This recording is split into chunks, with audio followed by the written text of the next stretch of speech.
are recording, my friend. Oh my God. Christian Pasquale. How are you doing, brother? Man, you know, as hard a time as this is right now, I'm doing great. Yeah. I like your style. I haven't seen you in a long time, man. I know, man. Downtown. That was the last time we hung out. Downtown LA with all the guys, right? Jerome and Linda and Michael and all them guys. Nando, right? That was it. We had some good Italian food. It was good. Oh yeah, we went and ate first, and then we went to the bar to meet everyone, right? Isn't that what we did? That's exactly what we did. That's right. Yeah, and it was awesome. It was a great time. It was a great time. That was awesome. We Ubered around. We hung out in hotel lobbies like a couple of old gangsters. We were old school that night. I like your style. That was a good night. That was a great time. I think that's the last time I really hung out in LA was that for the Emmys? I don't know. I think it was for that, right? You guys were at like an award show, I think. Yeah, you guys were all decked out. Yeah, we ended up staying at the Hilton downtown, and then you were the first one I wanted to meet up with. That was awesome. That was a great time. My cousin Rich. That's it, two peas in a pod, even though we may not look exactly the same to a certain degree or live. I don't know. We look, you know, like everyone must be thinking like your family's a bunch of toe-headed balding. Gangster-looking dudes. Yeah, and I always said, me and you, what's quite interesting is we grew up with very similar fathers, I would say, right? Yeah. My dad loves your dad. I'd say your dad was my father's favorite person in the entire world. I would literally say that. You guys have said that. That's so nice. That's so sweet. Yeah, and then my father, I think, was inspired to become a hairstylist through your father, and he became one of the top hairstylists in Chicago. Really? And yeah, my father was like the #1 guy, and I think your dad introduced him in LA to the blow dryer, and he brought it back to Chicago, and he was the first one to have a blow dryer. Really? Are you serious?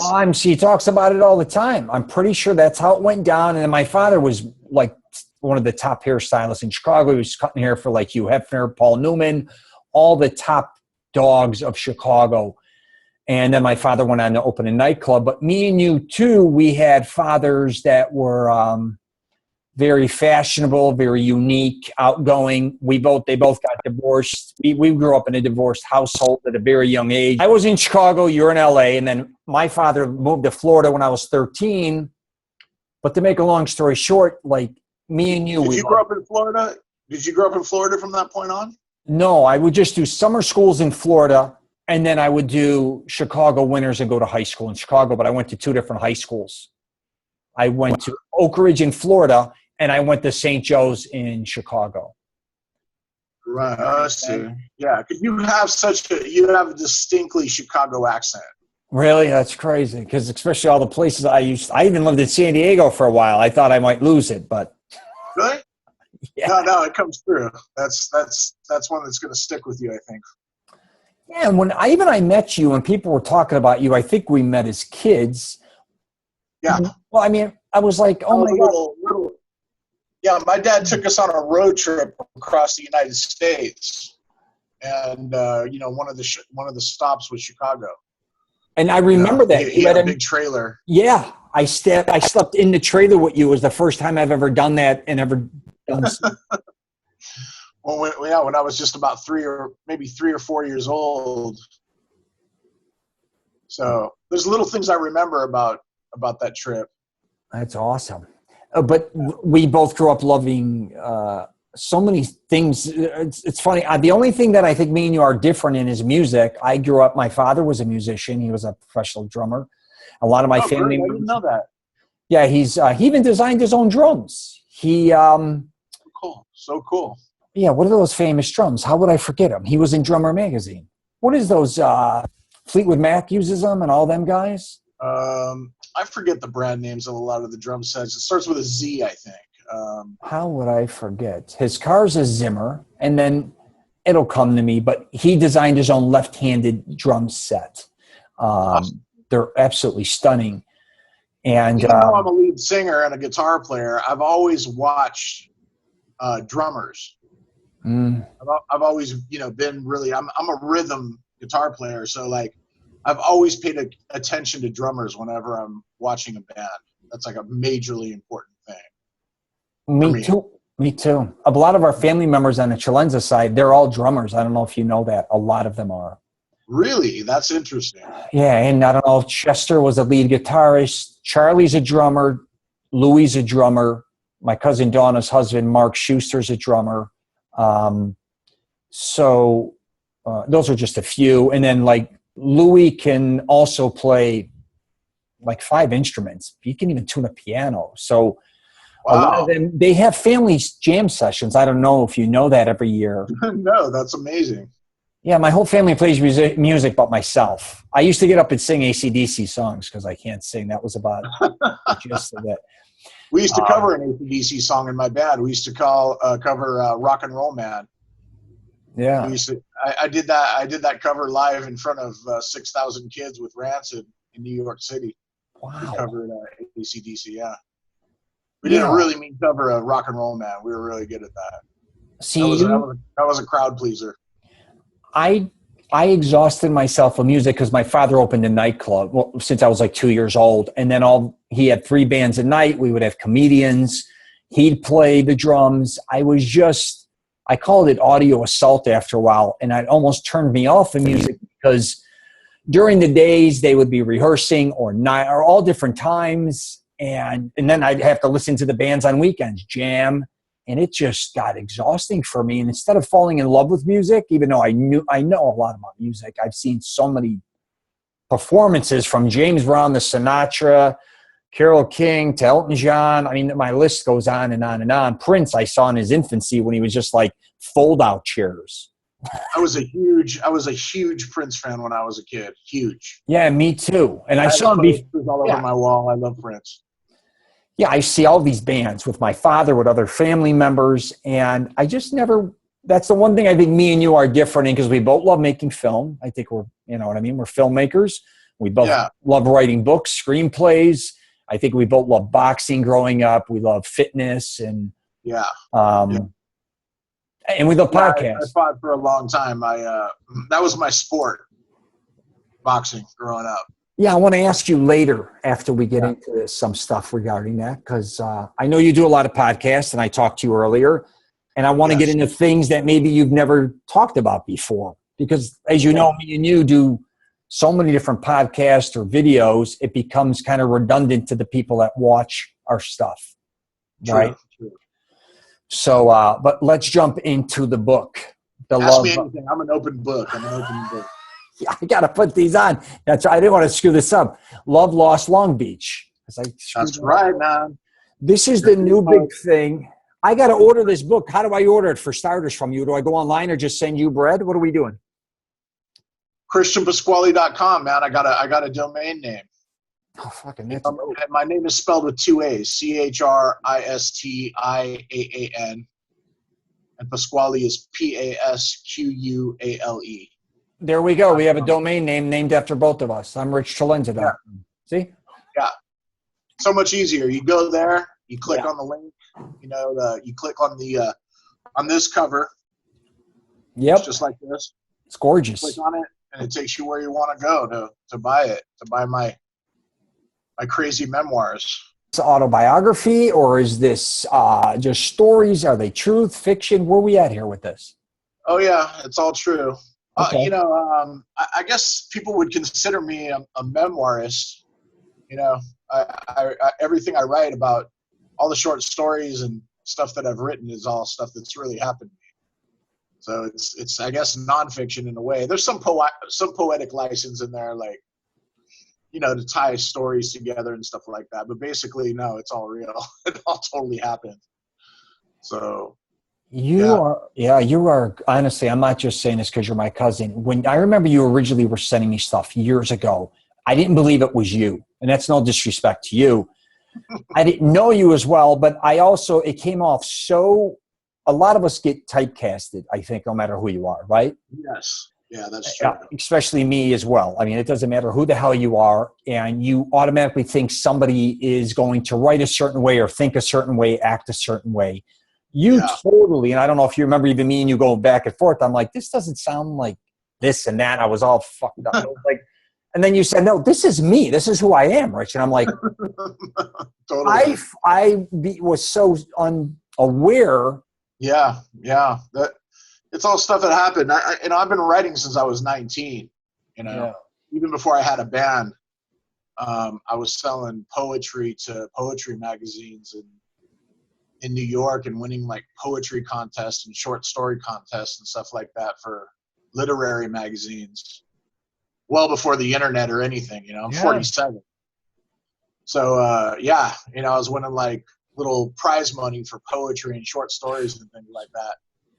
So it's just something that I've always done. And even when it came to the music, I wrote all the music. I wrote all the lyrics, so like everything, if people ask me what I do, I say I'm a writer. That's what I am. Everything that I've accumulated in my life over the last 28 years has come through writing. Even my job, even even this apartment, everything has come through someone admiring my writing and it's putting me to work, or it's just opened every door for me, really, since I was 19. Now, were you a good student by any chance? I was. Were you? Yeah. See, I was a horrible student. Yeah, I fucked off. My first year, I got like C's and D's. I wasn't applying myself. My second year, well, I was in theater. Theater was my thing. I was an actor. It was kind of a big deal. I was kind of considered an especially gifted actor. I believe it. And so what happened was my sophomore year, I used to ditch all the time. I'd just take my girlfriend home and screw all afternoon, and ditched. And then they said, look, you've missed so much school. What we're going to do is we're going to give you theater all day long. You're going to be Mr. Moore was my teacher. You're going to be Mr. Moore's assistant all day, and then you'll be in your advanced theater class. I was in senior theater when I was a freshman. That never happened before. And I was already taking lead roles when I was a freshman. That's right. Now you're in LA here at this point. Where were you? Fullerton. Yeah. Okay. Yeah. Okay. Yeah. The Pasquales have been in Southern California since about the 20s. Yeah. So we're like an old California, family. My great grandfather Vito came here in the 20s, I think, to Sun Valley. Yeah. So that's how early we've been here. And then on my mom's side since the 40s. And my grandmother Ann Vinciguerra. Yes. They came here in the 40s too. My dad was born in Linwood in 46. Yeah. So in South Central LA. So we're an old California family. So yeah. And so they let me take theater all day long. I was just like my teacher's assistant, and then at the end of the day I was in the advanced class. And so I got all my elective credits. I went to theater summer camp even when I was a junior. I went to Shakespeare summer camp in Ashland, Oregon. Yeah. And I came back my senior year. So I made up my whole sophomore year, my junior year, kept that a straight A grade point average, and then my senior year I got straight A's too. So I graduated with like a B+ average. Yeah. That's awesome. I wish our school. I went to a Catholic private school, high school. We never had anything theater related. There was a girls' school across the street that they had theater, but I was not really. My aunt was involved with the television and film industry in Chicago. That was the closest I knew about anybody being involved with that industry, even though Chicago downtown had Columbia, that was in Steppenwolf is that what it was? Steppenwolf, I think, started in Chicago with, Malkovich and Gary Sinise and that crowd. It seems so far away in Chicago because Chicago is like the blue collar or white collar. That's your options, or hit the streets. That was Chicago, where LA is, or California in general. You guys lived a totally different lifestyle. Well, not really. I mean, that's the whole thing. Like, I say this a lot. It applies a lot to the book that we were really kind of working class. Right. You know, Gotcha, we were, sure. you know, we were basically like my mom's generation was more what, you know, middle class, like post-war, you know, after World War II and the urban sprawl that happened. For them, it was a very middle class upbringing, but by the time I was, growing up, no, it was tougher. My dad wasn't around very much. My mother and my grandmother raised me and my sister in a house that luckily my grandmother had. You know, we lived in that same house for like 30 years. Mm. And, and then my uncles would move in, and that's not exactly like a middle class kind of dynamic. You know what I mean? Yeah. They were struggling, and like we all stayed at my grandmother's house because we had nowhere else to go. You know what I mean? So, Gotcha. and then all the ills of, there was gang violence, there was a lot of violence and Drug use, alcoholism, and drug use, and all that kind of stuff. So we didn't quite get the benefits of typical middle class upbringing. We're a little bit below. That's why I started boxing. Yeah, I want to talk to you about that. What in the book do you describe? Like, give me an idea, because you've been working on this a long time. Give us an exact idea, kind of how you came up with the idea, how you just committed to it, and I mean, how many years you put into it? It was about 2.5 years of writing. It basically is about me going from living like a total rock and roll lifestyle. I lived above this punk rock bar called Al's Bar in downtown LA. I love it. For 10 years. And it's like punk rock college. It was bands playing every night. I worked at a punk rock boutique on Melrose called the Retail Slut, which was like a fetish and punk rock store. I was at every, venue in town and every gig, every fetish ball opening. It was 24/7 rock and roll. And then my band, we were in the right place at the right time, and we took off. We were a psychobilly band, and which is like punk and rockabilly mixed together. And we started, playing all the big fucking clubs, the House of Blues and the Troubadour and the Key Club and Knitting Factory and Roxy and all the, just all the big Sunset clubs. And that's awesome. And then we got kind of internationally known, for anybody who listens to psychobilly. We were, known in all those countries, Japan and Germany and England and Holland and Bulgaria or, Russia, all kinds of places. That's great. So we started touring with every big psychobilly band. Psychobilly kind of started in Europe, really. And all the big bands that started that genre, that movement, started coming to the West Coast because there was an enormous scene here. I mean, from San Diego to Vancouver, there was a psychobilly scene in every one of those towns. So all those European bands started to come over here because there was this huge audience for them. Sure. Bigger than, I would say, it's safe to say that even bigger than what they ever experienced in Europe. It was enormous. And that's why all the clubs were booking us. Because we would they'd get packed, venues from these kids coming to see us play all over the States. So I went from that, like literally just not having to work another job or anything. I just basically was playing music. We gigged enough that I had a low overhead, so I didn't really have to work very hard at other shit jobs I didn't want to be doing. So I went from that to our biggest tour that we ever had.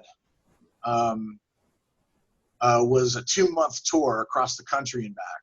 And U.S., obviously? You say, so you're saying start in L.A., go where, to New York, the East Coast, or Florida? Where'd you go? Yeah, everywhere in between. So like on the West Coast, we always did the best because it's short drives up the coast, and a lot of gigs. So you're just making money hand over fist the whole way up to Vancouver. San Fran? Oh, okay, Vancouver. Okay, yeah, right, of course. All the way up. Yeah, every major city on the West Coast. And then throughout the Southwest, like the whole Western Continental Divide, everything west of the Rockies, we would hit all the major cities in that town, in that area. So, but a lot of bad things started to happen. A kid got killed at our show at the House of Blues. Some kid got stabbed to death. Some venues were trying to burn us for, you know, not paying us. Yeah. You know, problems with the van, you know, all that kind of shit, all that kind of stupid shit. Yep. And it was our biggest tour. It was our biggest tour. We were touring with Meteors, who are sort of the godfathers of psychobilly. And then opening for Rancid. For those of you who don't know, Rancid's probably one of the most successful punk and pop bands in you know, in the world. You know, they came up with Green Day.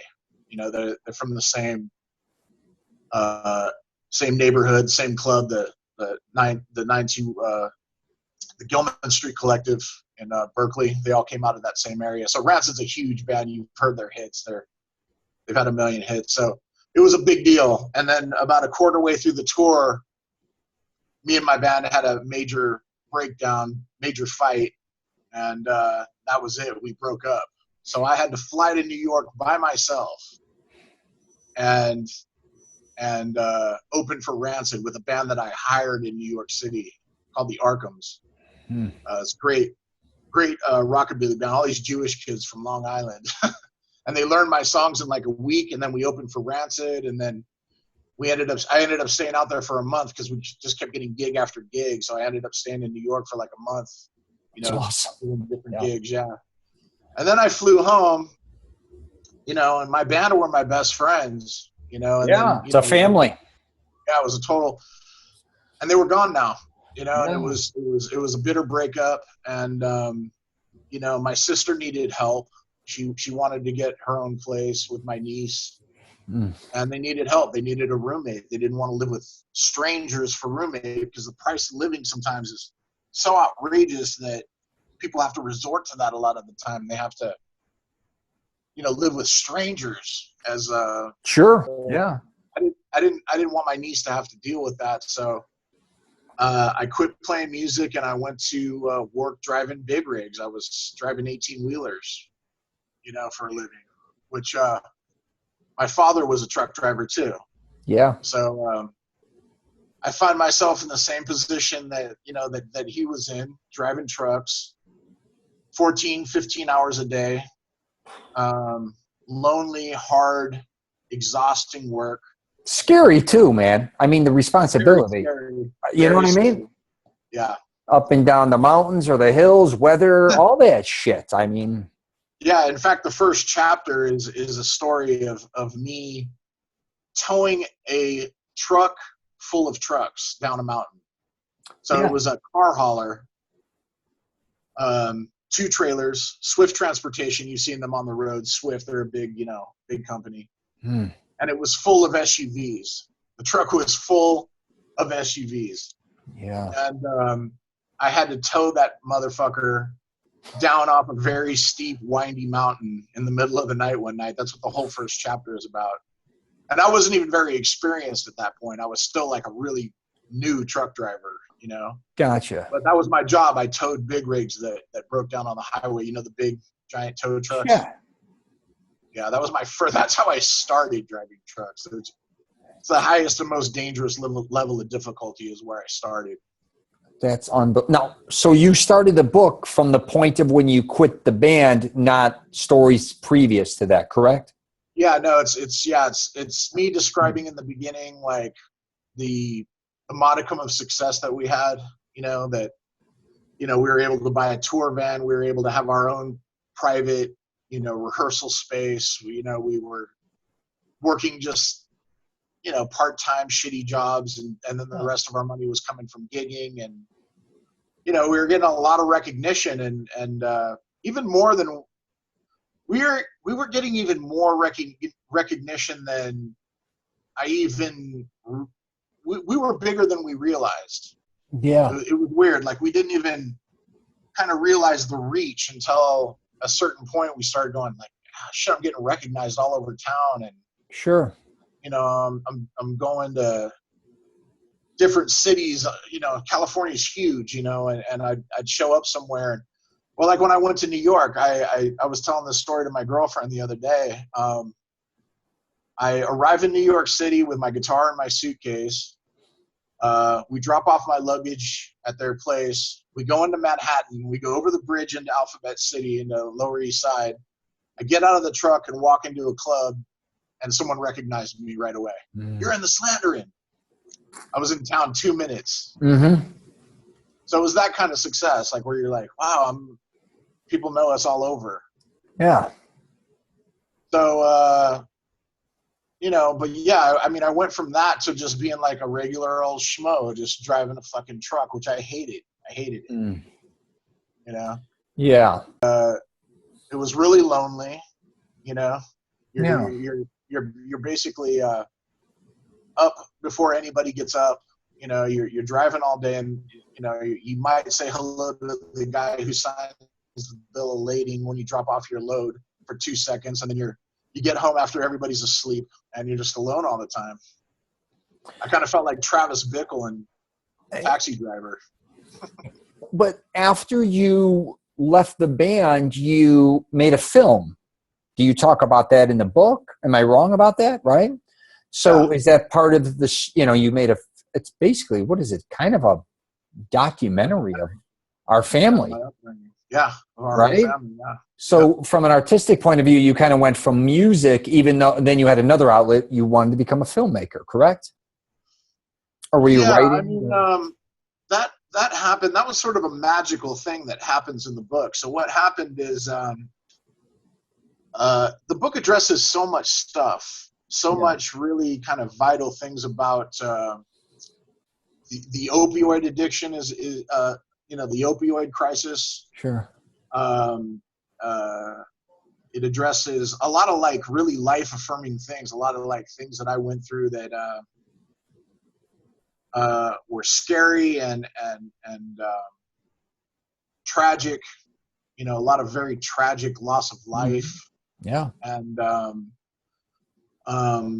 what happened was I'm driving, I'm really lonely, and I decided to go after a woman that I was really in love with.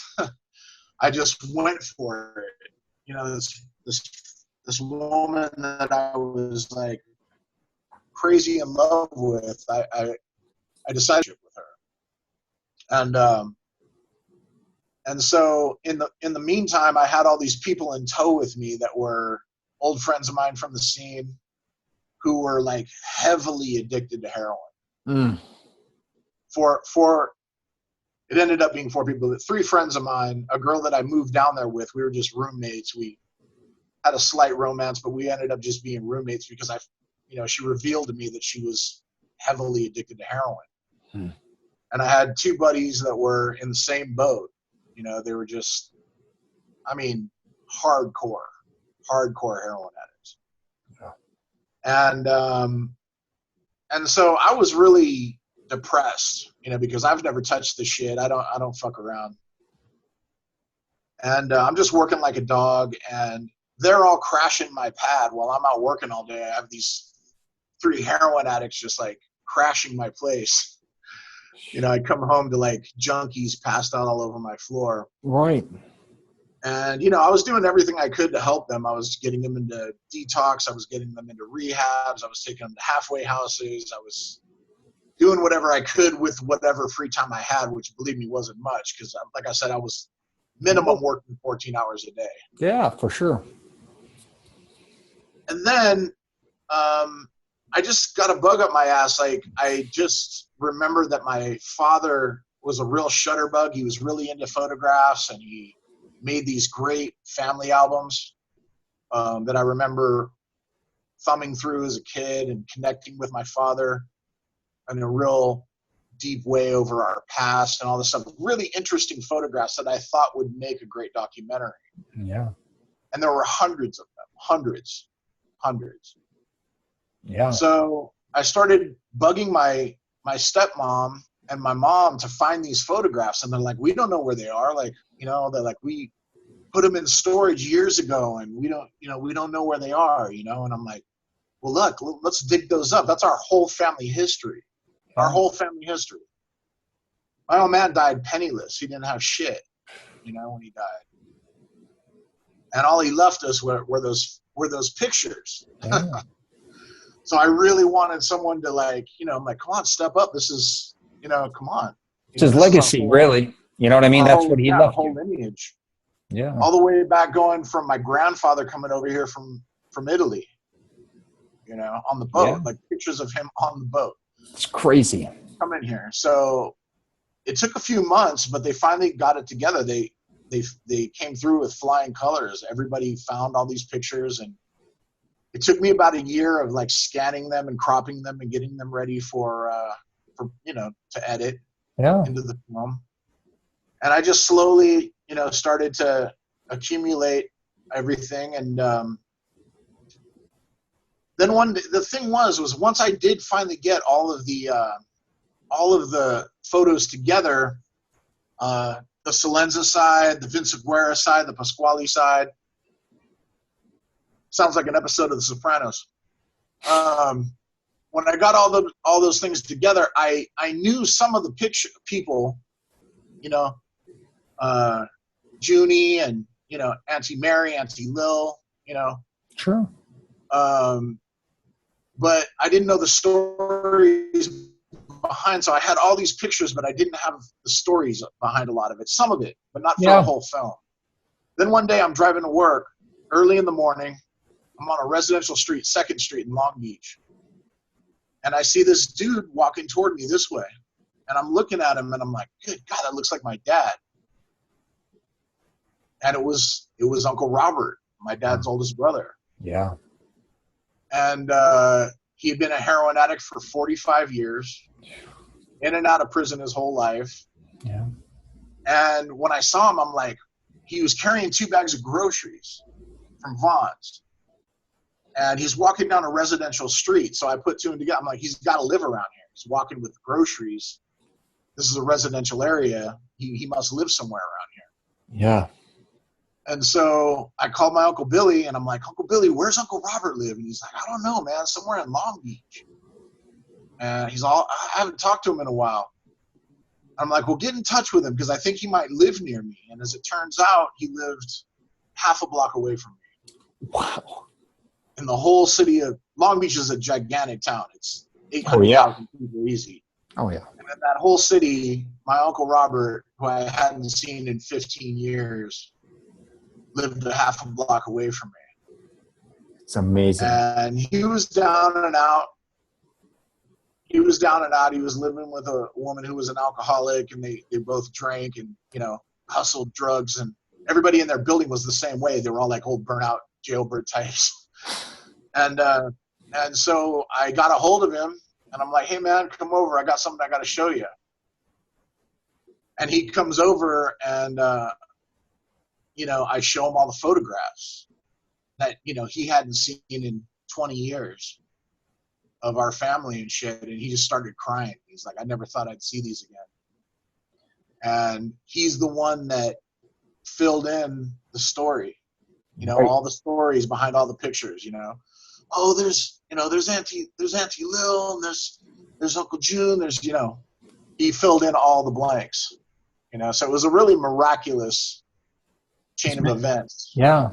Those old timers are like historians, right? They're like a family library. I heard recently when somebody, the elderly, our grandparents, whoever, when they pass away, right?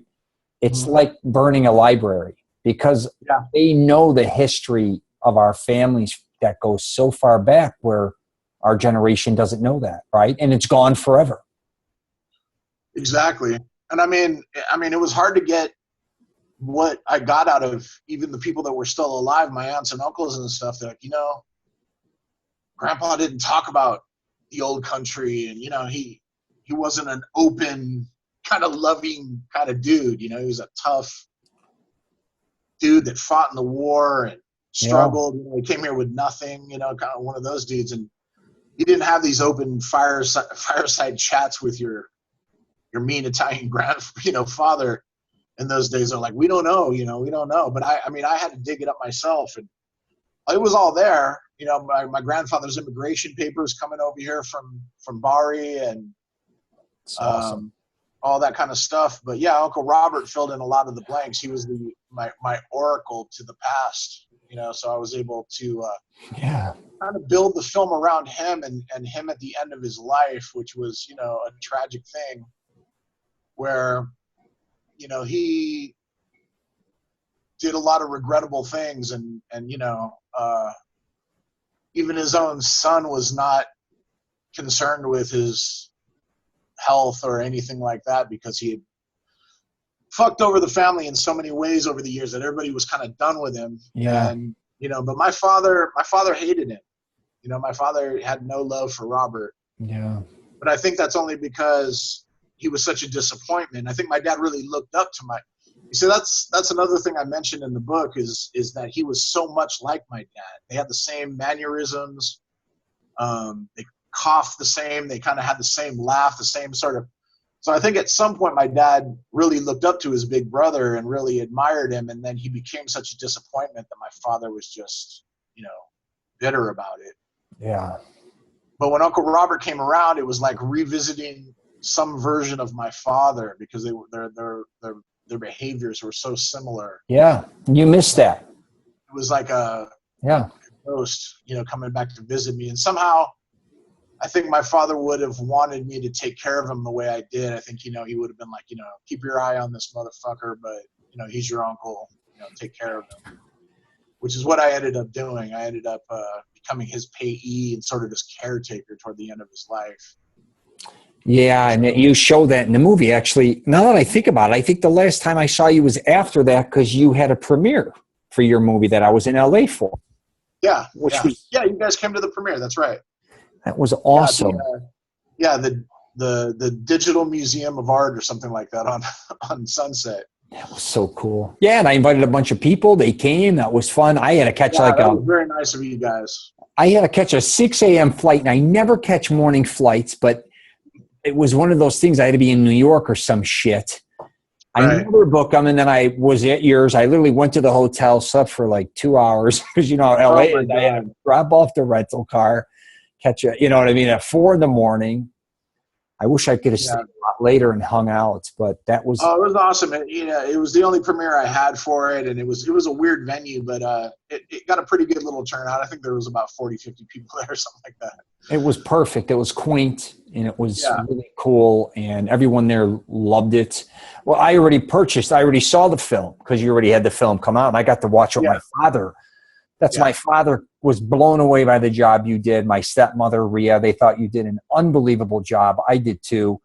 Maybe I'm biased because it is our family, but I thought it was incredible. I mean, for being your first film, you go on a journey with you. That's amazing. Well, thank you. I made it for no money. You know, I mean, I had some contributors that pitched in, you know, $100 here, $100 there, but yeah, me and my friend Mike Grau and this editor kid, this Russian kid that I found online, Dennis Kulikov. We pieced it together, and it was kind of like another novel. Yeah.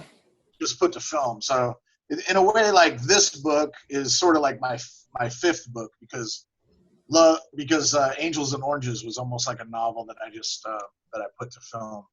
You know. Yeah. And, it was. I ponder these stories for a long time, and I just know this book and Angels and Oranges and a lot of my writing is about Southern California. I think most of the country has a really skewed perception of what California is like. It's like they think we're all like George Clooney. Yeah. You know, that we're all like rich and you know, driving around in Rolls Royces or something. It's like, no, there's the majority, the mass that makes up California are really working class people that built this town, you know, and that's where I'm from. And that's what another thing I mentioned in the book is how I found myself in the same places and the same work situations, the same cast as my father and my grandfather. You know, you know, my grandfather worked at the Grand Central Market. That's where I used to shop when I lived in downtown LA. Yeah. You know, my father was a truck driver. I ended up being a truck driver. And one of my kind of well-known quotes is that my grandfather was a store clerk so that my father could be a truck driver, so that I could be a writer and a store clerk and a truck driver. It's interesting. Kind of says it all. I found myself in the same stomping grounds because Long Beach was Uncle Robert and my father's. That's where all the kids went in the summer to go to the beach. Yeah. Belmont I know Shores. well. I know Long Beach. Yeah. Well. I've spent so much time there. Yeah, that was their heyday. And, you know, then I find myself in that neighborhood and Uncle Robert's there and I'm dealing with his addictions and my friends' addictions. And the book became about addiction because I was addicted to the woman that I was pursuing. Hmm. You know, I was like, why am I surrounded by all these fucking junkies? But I was a junkie too, in a way. I was addicted to a bad woman. And you're addicted to writing and addicted to being creative. I think we all have our own addictions. Yeah, I mean, my girlfriend said this the other day. She's like, you know, you seem like just a constantly creative person. I've never been anything but a creative person. Exactly. I don't know how to do anything else. You know, Right. I better make it at what I'm pursuing, or else I'm pretty useless. Except that I'm a good writer. Yeah. That's it. That's me.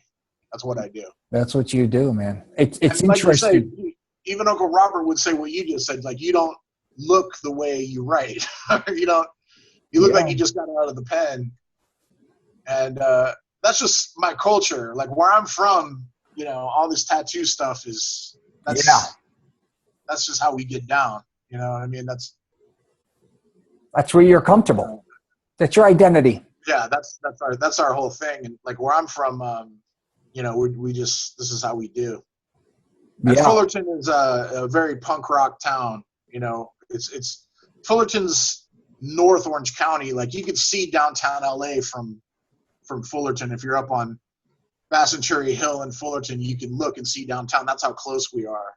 Yeah. So a lot of things that culturally happen in LA get to us very quickly. And so the punk rock scene, you know, showed up in the late 70s or like mid 70s. And bands like Social Distortion and DI and the Adolescents and all these, Agent Orange. And there's a big Orange County punk scene that was, you know, closely connected to the LA scene.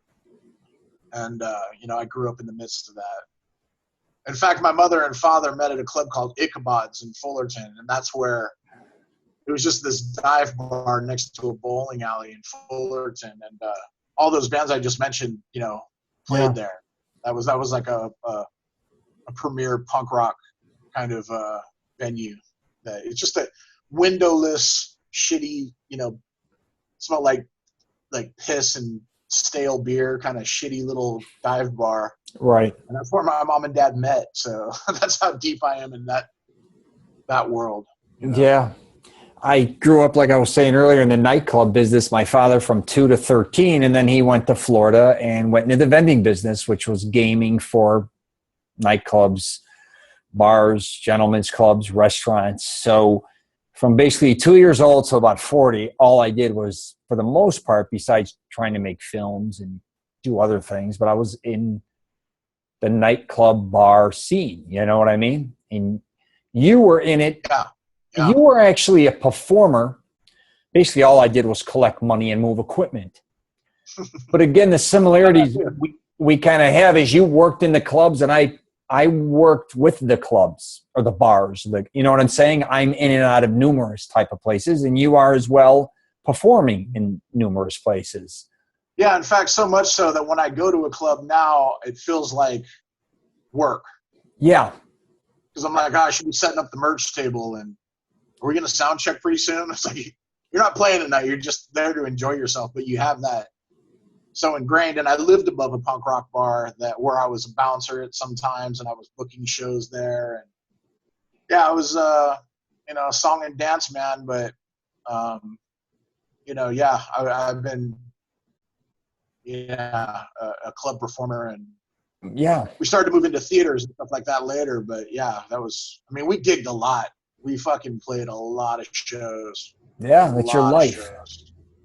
Especially that first year, we were gigging like 4 nights a week, Thursday, Friday, Saturday, Sunday. We were somewhere. Yeah. But yeah, that's a big part of my life.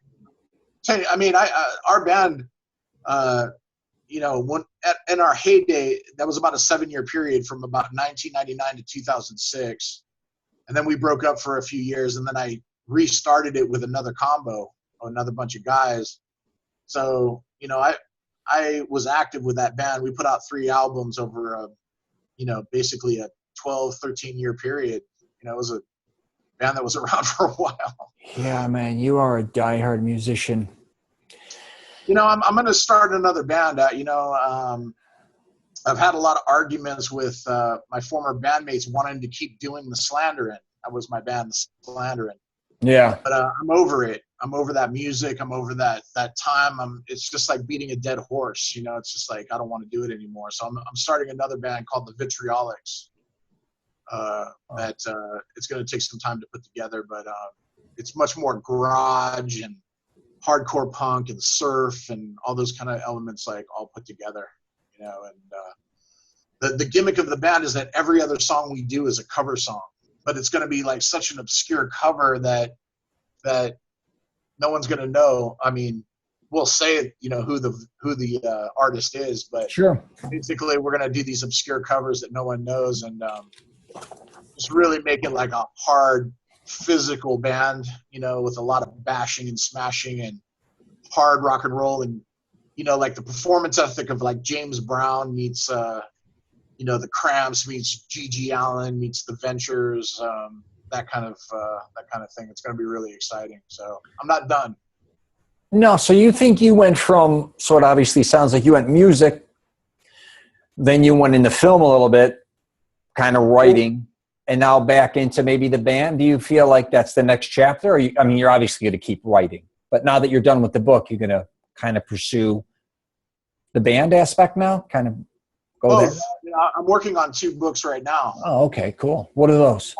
2 more books. One of them is called Bougainvillea Blues, which is another collection of short stories and poetry. And then a brand new novel called Agents of Cool. Oh. So I'm working on 2 books, and the band will take a long time to. Everybody's like, "What's up with the Vitriolics? When are you guys going to do that?" And I'm like, "It takes time to do these things. It takes time to do them right, and I want it to be just right, So it's going to happen. It's going to happen. It's going to be pretty fucking cool. But I'm always doing that kind of shit, and the band that I'm putting together now is going to be like 10 times what we did with the Slandering. Like way bigger band, it's going to have way further reach, and it's going to be really physical, man. I got to get in shape for it because it's going to be like a lot of like it's a physical performance. It's going to be really, a lot of rowdy behavior on stage, and that takes a lot of. I don't even know how I can do it at 47, but I'm going to try. You going to try to tour as well, or are you just going to try to stay local? I mean, what's your? We'll tour.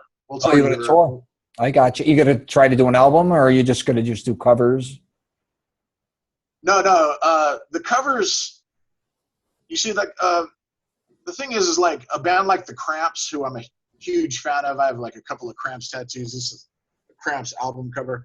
They basically made their whole career taking like really obscure rockabilly songs that no one ever heard of and making it their own. Gotcha. Just by the attack, like the execution of the song. They just pumped it up to 20, like a simple, like, 3-piece rockabilly song. They just turned into like a punk song. Gotcha. And so that's what like a majority of the Cramps albums are comprised of. But they would write their own lyrics too. But they take the stripped down bones of the song and then make it their own, and that's kind of what I'm going to do with the Vitriolics. But giving full credit to the original songwriter. But that's going to just be every other song. Every other song will also be an original. So I gotcha. Nice. So yeah, I'm going to put out an album. I'm going to put out a live album. Peter Frampton. Yeah, it's going to be Peter like, Frampton style. Or, yeah, the Cramps did one called The Cramps Live at the Peppermint Lounge, mm, which it doesn't even exist. It's not even a real club. But they just put on a live performance and called it that. And that's what I'm going to do with the first Vitriolics album. It's going to be a live performance, probably with a movie accompanying it, you know, like a live video of yeah, us playing. why not? I'm going to turn that into a download because I'm really into live music. I've always judged a band not by their albums, but their live performances. So I'm going to put out this really super rowdy, punk rock album that's live. Well, let me ask you this now, because it's probably the question you get asked the most, or maybe one of the most. How many tattoos do you actually have? Do you know? Or are they just blend?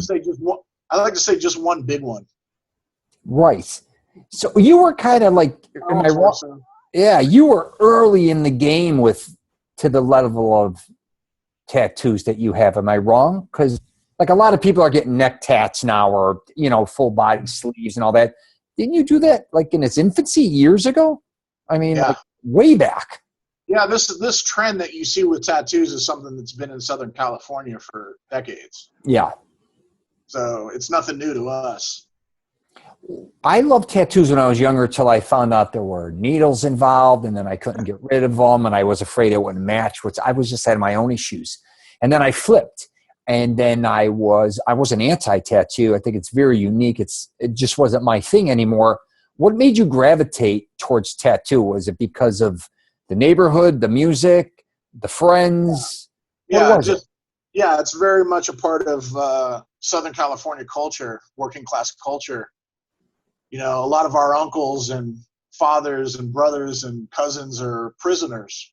Yes. You know, they're repeat offenders.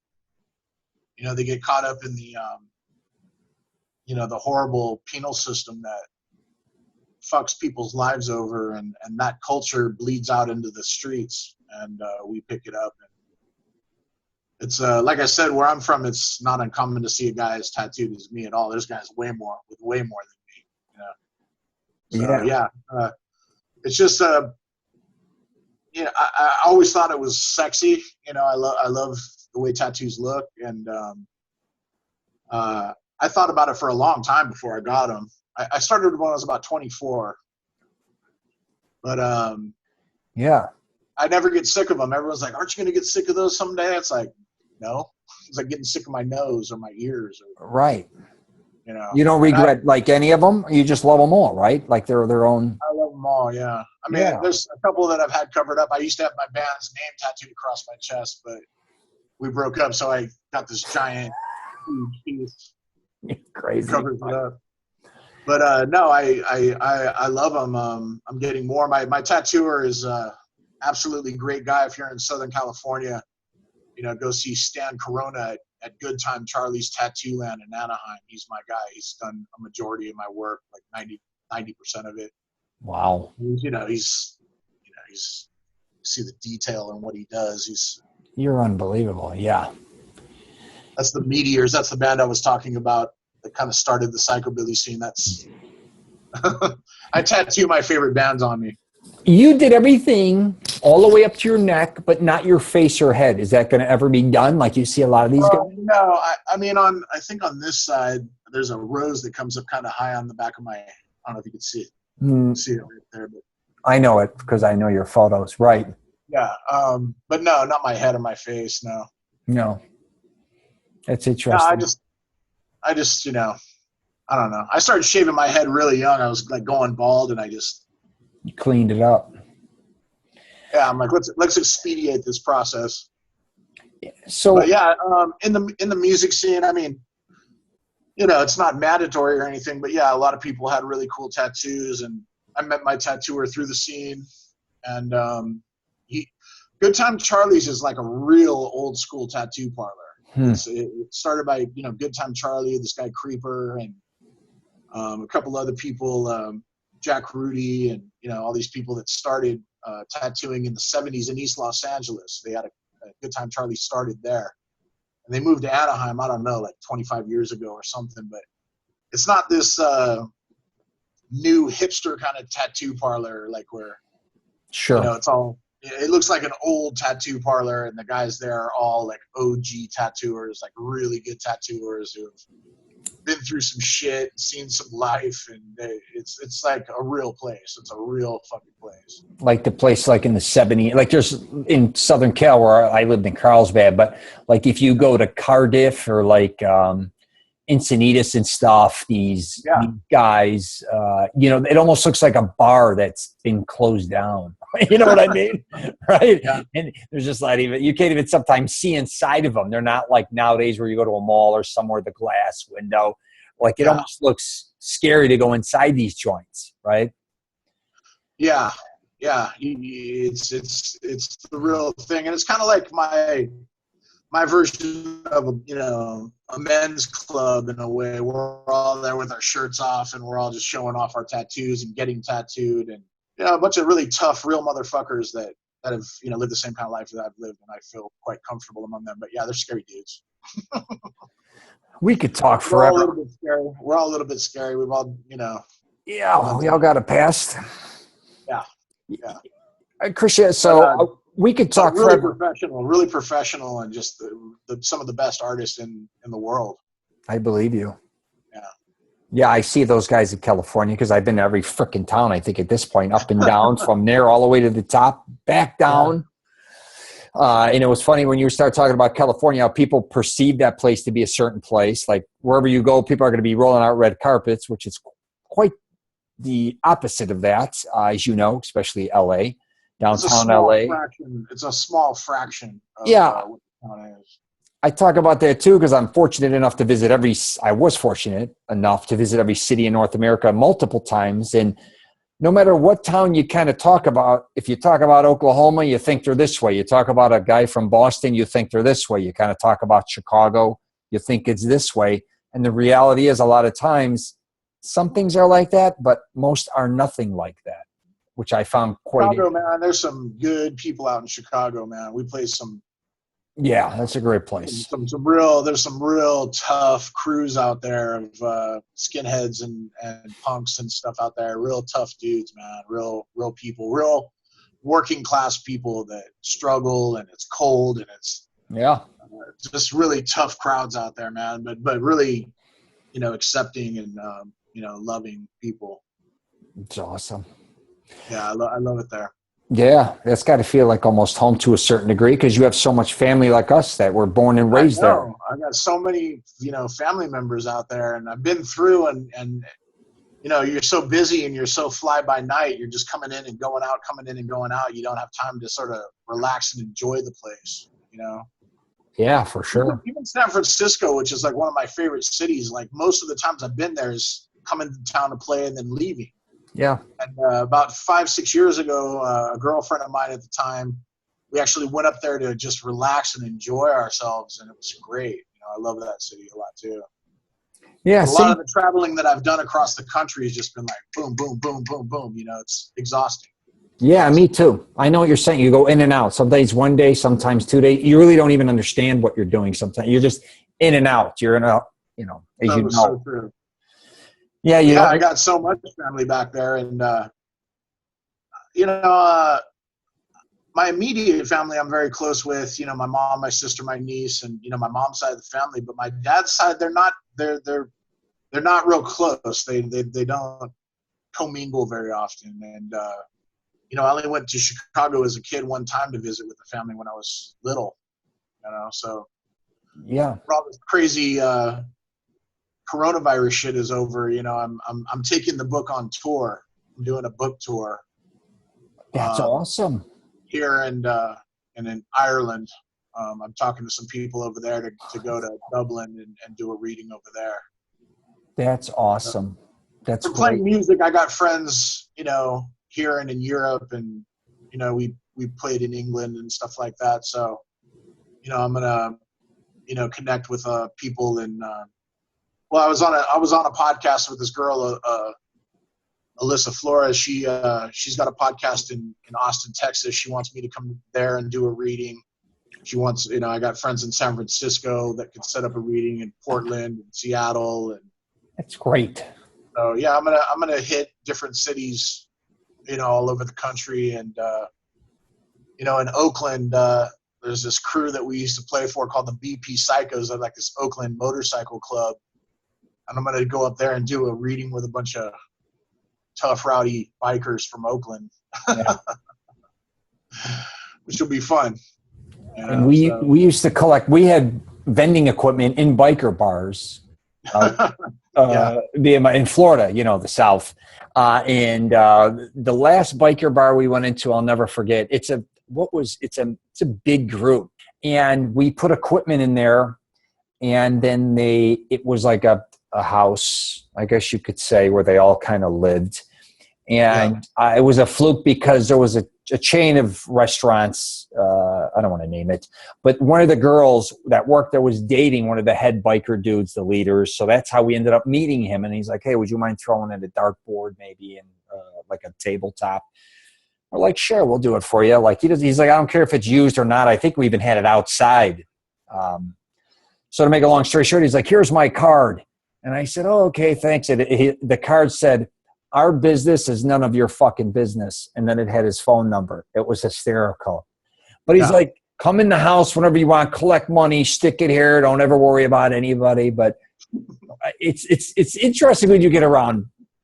We were in, again, so many different bars, and it could be some were nightclubs like discos, and then we were in punk places, and then we were in bisexual places, gay bars, obviously gentlemen's clubs, all different types of people, right? Yeah. And it's when you grow up in the environment, and I'm sure like you did, especially LA, it's when you realize how kind of as different as we all are, we really all have like so many similarities as well, even though we live totally different lifestyles. Yeah. San Francisco was especially like that. You would have punks, you'd have skinheads, you'd have bikers, you know, transvestites, you know, gay people, all in the same crowd, you know.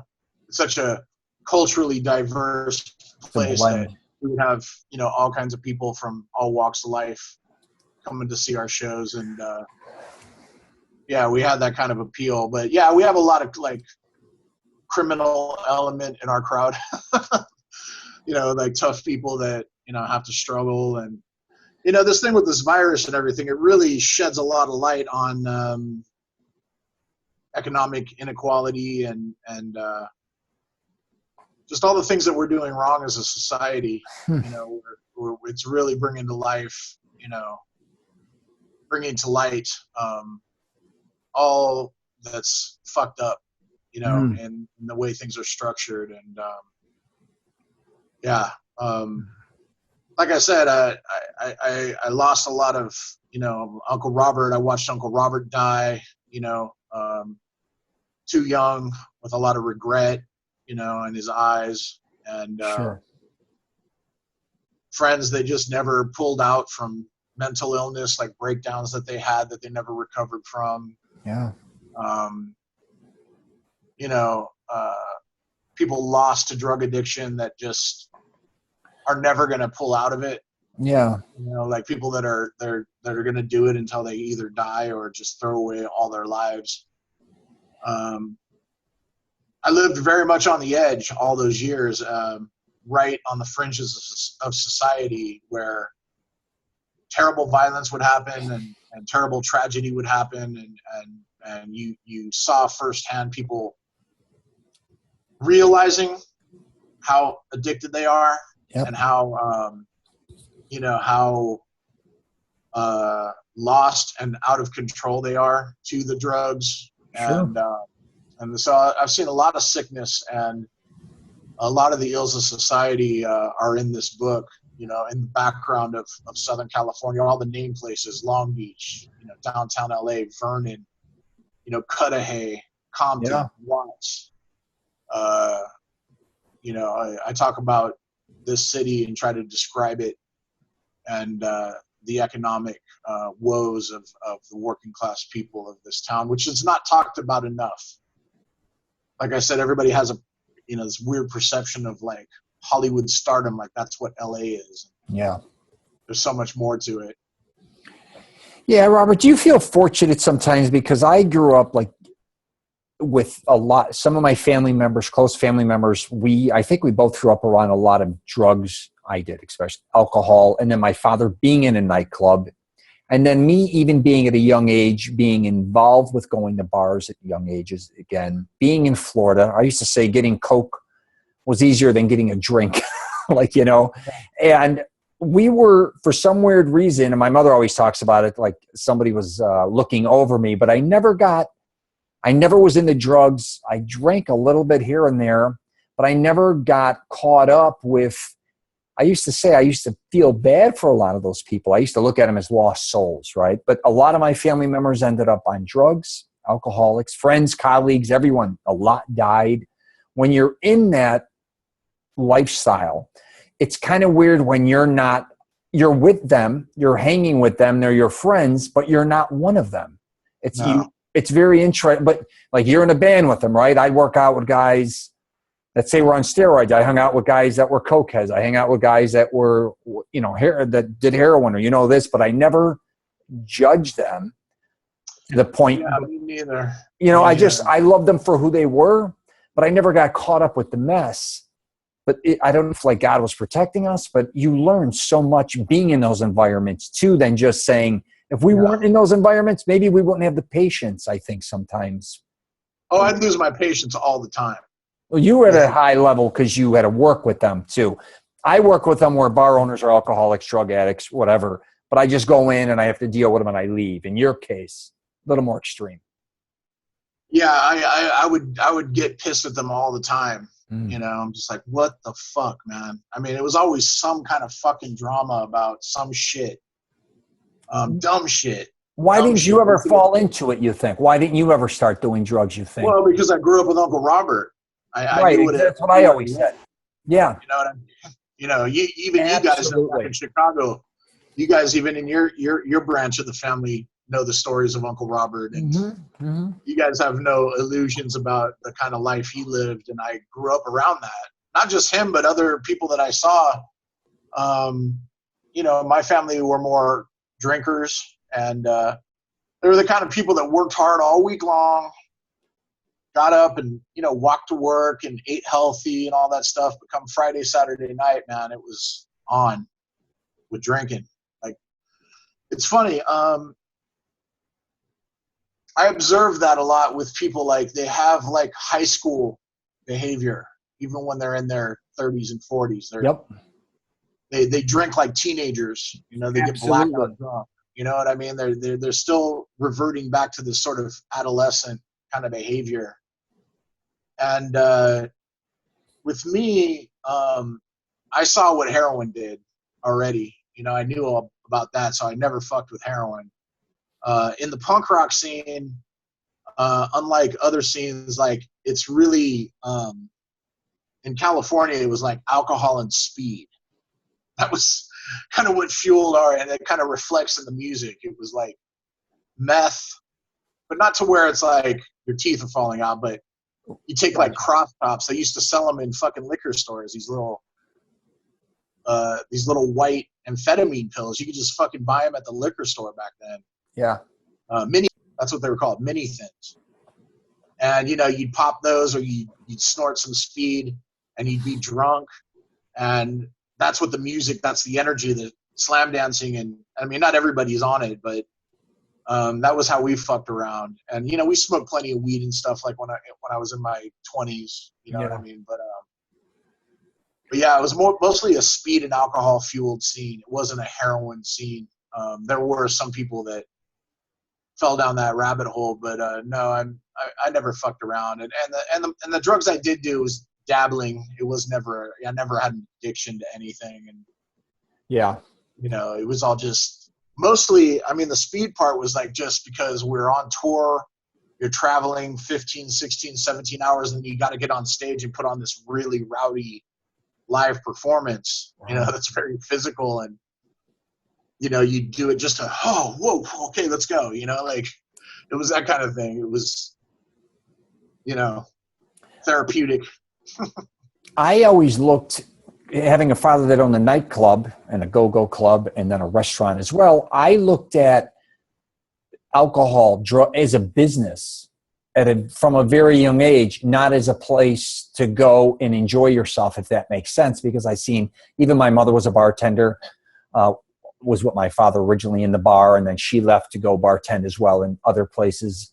And then a lot of people would be like, how do you grow up in a bar and not drink or become an alcoholic or not end up in the drugs or whatever, because you were just surrounded by it.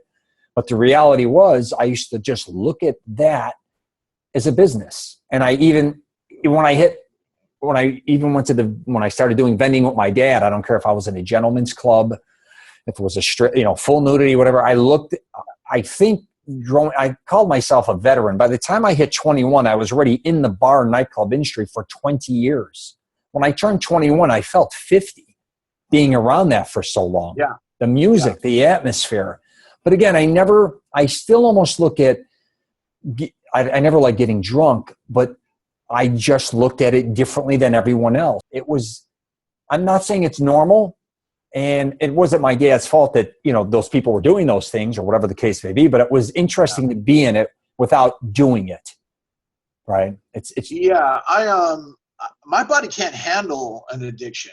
I just start feeling like shit if Me I'm too. drinking too much. I can't do it. Some people have this endurance. I know. I can't handle a hangover. I'm miserable for 3 days. I'm like an asshole. Yeah. I was just talking to my girlfriend about that. I'm just like, I can't. I'm a good drinker. That's the whole thing. Like, I didn't used to like to drink so much in my 20s and 30s, but like I'm at an age now where I thoroughly enjoy the feeling of alcohol, drunkenness. Like I know how to pace myself, and I drink water in between each round, and I like to cook and listen to music and watch films. Like I'm a fun, warm drunk, but that's almost bad because then you like get in a habit, So I mostly stay away from. I haven't had a drink in like 2 years. Oh wow!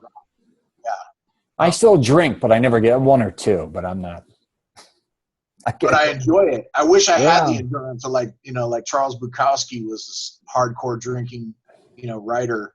Right. And he drank and drank and drank, and he talked about it's a special endurance that some people have. It takes work, right, and sort of a resilience that a lot of people don't have. I don't have it. I never had a problem walking away from anything.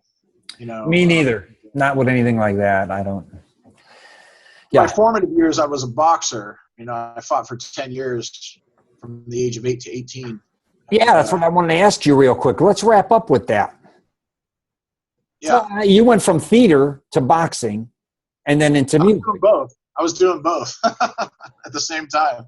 All through school, that was my sport. I played 1 year of football. I was a nose guard. I was captain of defense. I was pretty good at it. But I knew I didn't have the natural talent to pursue that at all, or the size, Right. to play the positions I wanted to play. I wanted to play like linebacker, I think. Me too. That's what I used to play, and then I never grew anymore. Middle linebacker and running back were my two positions. Then I stopped growing when I was younger. Yeah. And then later I played 1 year of that when I was a freshman. I was terrible at baseball. I played when I was a little kid. I hated it. But there was a boxing gym in our park in Fullerton. There was a park called Chapman Park. And when I was real little, it was my preschool, the building. Wow, yeah. Little, civic center in the park. Yeah. And then when I got a little older, it became the Fullerton Boxing Club. Yeah, my coach was a tough dude. He fought in Vietnam. He fought 2 tours in Vietnam and got shot. He was this guy, Jim Livingston, this tough Irish dude that actually lived part of his life in Watts. Imagine being a white Irish kid in Watts. That's crazy. That's how fucking tough he was. Right. Fought in the Marine Corps and opened this gym. He when he was in the Marines, he fought in the Philippines and stuff like that. Grew up boxing, and he was the president of all the Southern California Police Athletic League boxing clubs, throughout all Southern California. Yeah. And he was a ref in the '84 games. He was an official in the '84 Olympics. So he was very well connected to the pool of talent that we have here in Southern California. Is a ton of great talent, boxing talent comes out of Southern California. Unbelievable. Yeah, Oscar De La Hoya and people like that, Paul Gonzalez, Hector Lopez. Yeah. Indian Red Lopez. It goes on and on. Oh, yeah, Indian Red Lopez. That's right. Yeah, that's all LA, and I just went in there as a little kid one day and started doing it. And in the early years, from the age of 8 to maybe 12, I wasn't that serious about it, but I was learning the basics. But from about 13 to 18, I was a serious competitor, and I was competing in tournaments all over. And most of my experience and most of my skills came from the gym wars that we had, I was a journeyman sparring partner. I was going to say, gotcha. That's how a lot of people start. Rotate. Huh? Yeah, that's how a lot of people start. You're basically a punching bag. You're a sparring partner for people that are excelling, but that's what helps you excel. Exactly. So my very first regular sparring partner was the North American Featherweight Champion, this guy named Jimmy Byrd. And he was the champ of Canada, United States, and Mexico. And I used to fight him every night. Yeah. So awesome. And Gabriel Ruelas, who became a big professional, champion. I used to fight. I fought him 3 or 4 times. That's awesome. He was one of the 10 Goose, the Goosen brothers, Jim here in North Hollywood, or Van Nuys. Goosen brothers are a big boxing family, and they'd bring, Gabriel Ruelas down to fight me. My coach's whole thing was he would always be like, "So what'd you learn tonight?" And I'm like, "God, I'm all beat up." And I'm like, "Who was that dude?" And he's like, "Oh, that was just the guy who won the silver medal for Mexico in the '84 Olympics." That's who he just fought. He wouldn't tell me until afterwards, so I wouldn't be scared. But yeah, I fought a lot of great fighters, and that really kind of kept me out of a lot of trouble, Sure. And kept me away from drinking for the most part. I had a lot of friends growing up that were, drinking and taking a lot of acid, weed, and stuff like that. That was pretty regular, but boxing kept me pretty disciplined. It taught me a lot about strength and determination and how far you can go if you work. You work this hard, you can go this far. You work this hard, you're only going to get to here. Yeah. You know what I mean? Like it really applies to everything. Like you have to have discipline to get where you're going, and whether or not you've worked hard enough to get where you're going. So it taught me that, and it just made me kind of hard. Yeah. I see a lot of these kids in fights today. They get punched once in the face and they're down for the count. Like I've had my fucking head pounded thousands of times. Yeah. Every battle makes you that much tougher. You know what I mean? Yeah. I always said if I got a punch in the face in a fight, it doesn't even it hardly affects me even. You know what I mean? Because I've been hit so many times. I know how to take a punch. Sure. And I hit like a mule. I hit really hard. By the time I was fighting, when I was 18, I was already 190. So I was already fighting at cruiserweight, heavyweight at 18. And when I got to that level of fighting big dudes, it's just too much punishment. It's hardcore. It hurts. It's hardcore. Yeah, I hit really fucking hard. That was my thing. That's awesome. I hit really hard. Like I really do. I grew up in the boxing game a little bit. My oldest and closest friend right now owns probably the #1 boxing gym in Chicago, Franklin Street Gym. But he was fighting the Golden Gloves when we were teenagers. My father was a Golden Gloves champ too. Oh, wow. Yeah, my father, who the hell, I can't remember all these things. Somebody in his military school, a champ, taught him. But we were on a lot of boxing. I was a much better wrestler than a boxer. But I've been around boxing. Wrestling's tough. So anyway, I was in a ton of sports, but we loved boxing growing up, especially who didn't in the 80s and 90s, obviously. So, yeah, well, like Uncle Robert and my dad, they fight like they were boxers. Yeah. I mean, they have perfect form. They throw perfect punches and but they never did box. But they just knew how to do it. It was just innate in our nature. But yeah, Uncle Robert and my dad threw punches like they've been fighting for 20 years. Yeah. So yeah, it kept me out of trouble. I was in the school newspaper, and it was good for me. It was a good discipline to have that kind of structure in my life. But I probably had around 180 fights, something like that. That's unbelievable. Yeah, well, and the amateurs, that's pretty standard. You fight all the time. Tournaments, I only fought like maybe 20, 30 times. But the gym wars, Oh yeah. sparring wars that we had Yeah. were way more brutal. Exactly. Way That's where more the brutal. beatings are coming. Yeah, because in tournaments, in the amateurs, they're pretty safe. You know, if you get cut, they stop the fight. You know, Yeah. they're pretty safe. But in the gym wars, man, they were just battles, man. Round robin battles. Like one guy would get out of the ring and another guy would get in. Sure. You know, we're switching out. You know, sparring partners fighting 5-6 rounds. Yeah. It was brutal, man. It was tough. That's where all of my experience came from. Was from sparring. Yeah, absolutely. All right, I'm going to wrap this up because I got to do more sessions with you. For sure, man. I mean, thanks for having me on. Yeah, for sure. I don't want to go too much and give too much away. I want to have follow-ups with you. Yeah. Regarding the book, we could talk about other things as well. I think I usually go about an hour. I think me and you are at an hour. This is the longest podcast I've ever done, hands down. I usually only do an hour, but I love listening to you. You got so many great stories. Thanks, man. I talk a lot. I have a lot. For sure. And I wanted to mention tell me the novel Love Lost Long Beach. Yeah. Here it is. Here's me on the back. This is available on every. It's going to be available in every capacity. As an ebook, it's already out. Mm-hmm. As a printed novel, it's already out. And in a couple of weeks, the audio version will be out. I recorded the audio version, and it's all uploaded now. And then they got to review it, and then it's going to be on Audible.com, so you can listen to it as an ebook. I narrate it, and I spent 8 months doing that. That was really hard. Was doing the audio book. But, yeah, I got 2 books. I have yet to do the audio. Everyone says you should do it, but it's time consuming, man. It is, yeah, it is. It's hard. It's hard because you're trying to get it just right and you fumble words. Oh, it's forever. Every sentence. Yeah. Yeah, every sentence. It's like a 70,000 word document, you know, so it's like 300 pages. And it took me 8 months to cut it together and put the sound effects. And I was playing the score on keyboards. I did score on the keyboards. And my buddy in North Hollywood, if you folks ever find yourself in the Valley or in Los Angeles, go to SKR Studios in North Hollywood. My buddy Ian Down is a sound engineer. He records there, and he's mastered this audio book.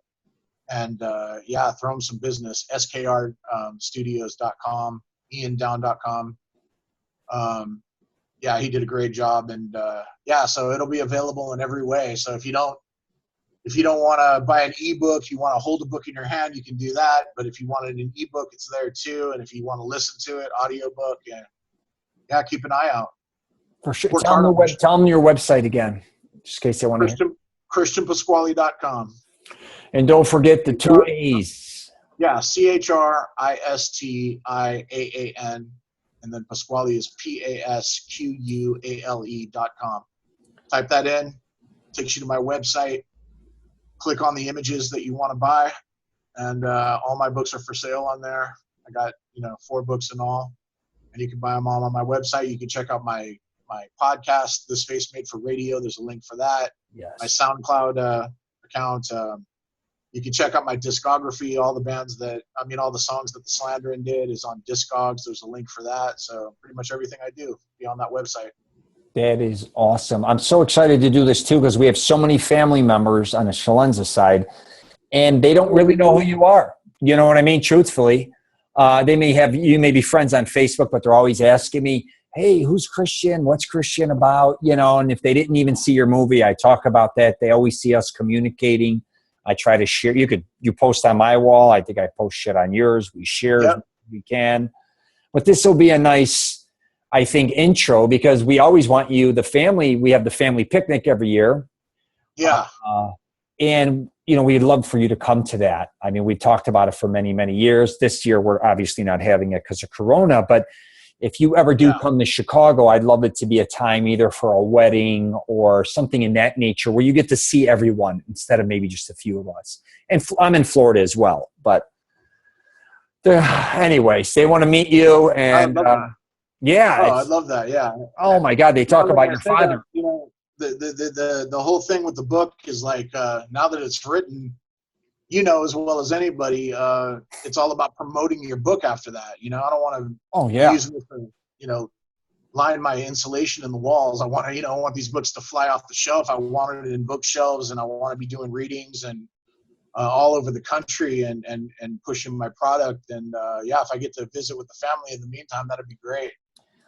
I was talking, Carmela CELENZA, my Aunt Carm, right? Yeah, sure, Aunt Carmela, sure. Yeah, her and my father are the last of the Mohicans of our generation, right? And my father was born much later. His mother had him at 42 years old. But I was on the phone last night for an hour and a half, and she's telling me all the history of my family in Italy, and we were kind of discussing how I'm the only one who really communicates with a lot of people in Italy still, our family members. And after she goes, really, there goes our history of no one's going to be able to tell me anymore, truthfully, once my Aunt Carm goes. All the uncles are gone. My dad doesn't really know a lot. He's never even been to Italy. It's not his fault, but he had no idea. And my Aunt Carm last night had me on the phone for an hour and a half yesterday, and I was going through the history. And like you were talking about with Robert, your uncle, like when that goes, it's gone, right?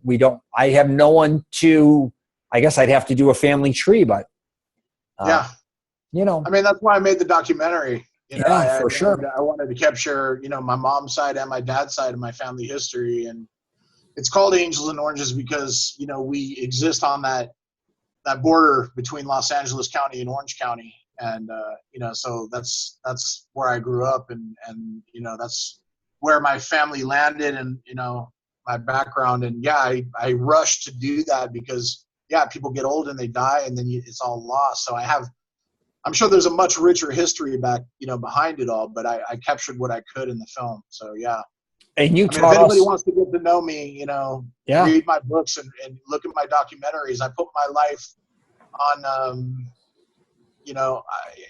with all this going on, everyone's like, you got to appreciate your life. It's like, no shit. I've been appreciating my life and documenting it for 28 years. Yeah. All the special moments and all the meaningful things that happened to me in my life go into my work. So I've appreciated it, and and you taught us a ton, a lot of things even my father didn't know about his family, right? By you studying it. And that was amazing in its own self. I didn't know a lot of things you told me as well. So it was like a history channel in our own family. It was just like, it was like a real life family tree coming together, like, and just learning about everybody. It was very we have great stories. Our family have great stories. We're immigrants too, our families. I'm only second generation American. It was my grandfather came here when he was 16. And then my dad, then me. You know what I mean? So and my father, as much as he loved your father went on and evolved, and then he saw pictures of him throughout his life that he didn't see for so long, and he didn't know certain things he went through. And same with his cousin Robert and your other uncle and, your mother and all these different people, because a lot of times we think we know people, but the reality is we only know them for the time period that we were with them. And then as they leave, we don't, like my dad saw your dad in 1976, I think, or 5, never saw him again. And then my father moved to Florida, and I know Victor, your dad, was like, why didn't you come to California? And I even thought my dad would go to California, but the family was still, they had his brother-in-laws and sister, and they all had condos in Lauderdale and Boca and Pompano. But your dad was like, Rich, why didn't you come with me? You know what I mean? So,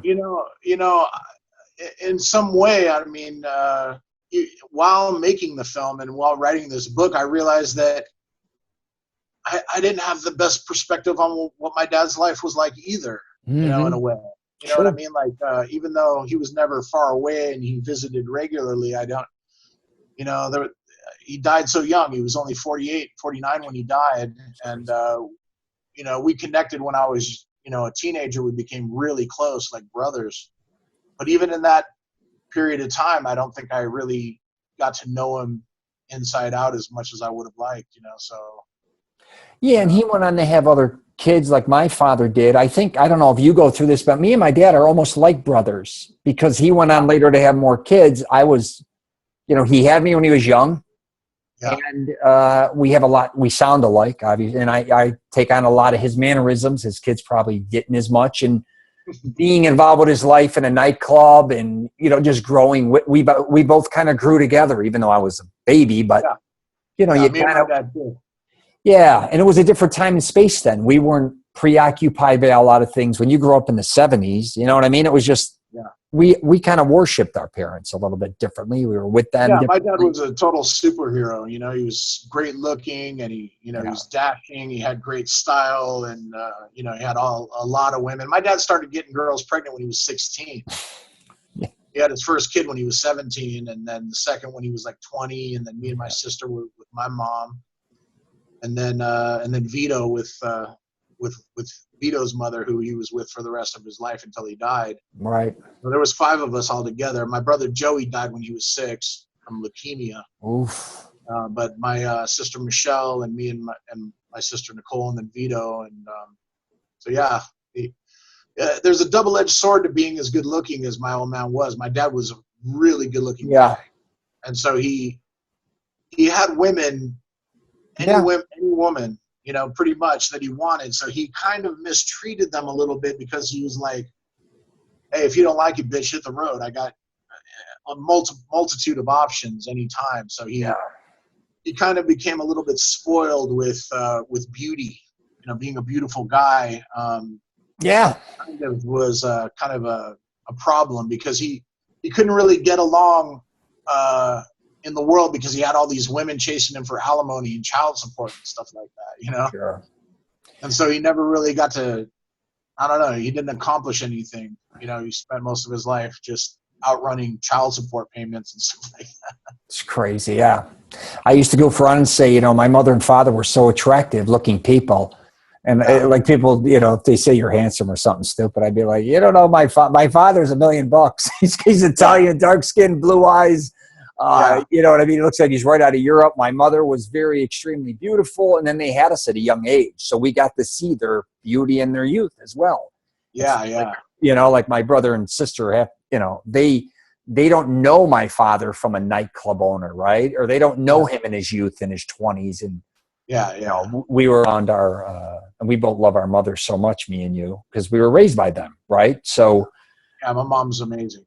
Yeah, so thank God we had our mothers. That's all I'm saying. Yeah, absolutely. Right? Yeah. I mean, that's where I think a lot of who we became is because of our mothers. Obviously, I mean, Yeah, my mother and my grandmother did everything, and my grandmother was really the anchor that held us all together. She, let us stay in her home, and I grew up in the same house my mom grew up in, had the same teachers in school. And so she was really like the rock, the solidarity that kept us safe and, very strong.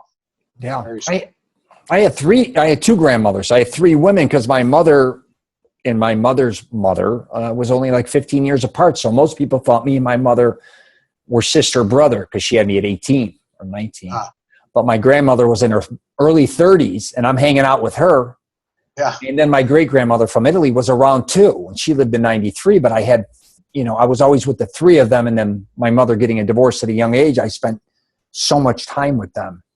Yeah. So, and I think you did as well. You spent a lot of time with your mother and your grandmother.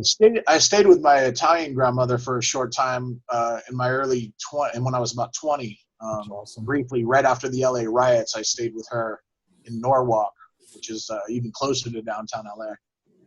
And my grandma Pasquale took on the burden of Uncle Robert's addiction, and he stayed with her most of his adult life, kind of sponging off her, Yeah. So she lived a kind of poor life, and she, that house they grew up in was very tiny and not so great a neighborhood in Norwalk, and she lived dealing with Robert. Even though my father offered to kick him out 1 million times, she wouldn't let him, and he stayed there and just kind of sucked off her, and the place fell apart because she was old and he wasn't doing anything to help. Sure. A lot of tragedy there. A lot of tragedy. Yeah. All right, brother, I'm going to wrap it up there. I will hit you up later. I'll let you know when I'm going to post this thing. There's my damn awesome, glasses. man. Thank you for having me on. And thanks everybody for listening. And I hope you enjoy the novel. Yeah, we got to do more. I'll order it and we'll kick it in the ass. I got to do more of these with you. You're one of my most, I look up to you, brother. I'm always trying to do things and I look at you and I go, I'll bet you my cousin Christian's working on something. I got to get my head out of my ass because I know I always love doing something. But as soon as I get a little lazy, I'm like, wait a minute. I got to get to work here. I know he's up to something. So I'm it's always up to something, man. That's it. That's my yeah, life. I love it. All right, brother. You inspire a lot more people than you think. I'm going to tell you right now. Well, I appreciate that, man. I love you, man. Thank you very I love much. you too, brother. All right. Take care. Talk to you soon. Thank you. You too.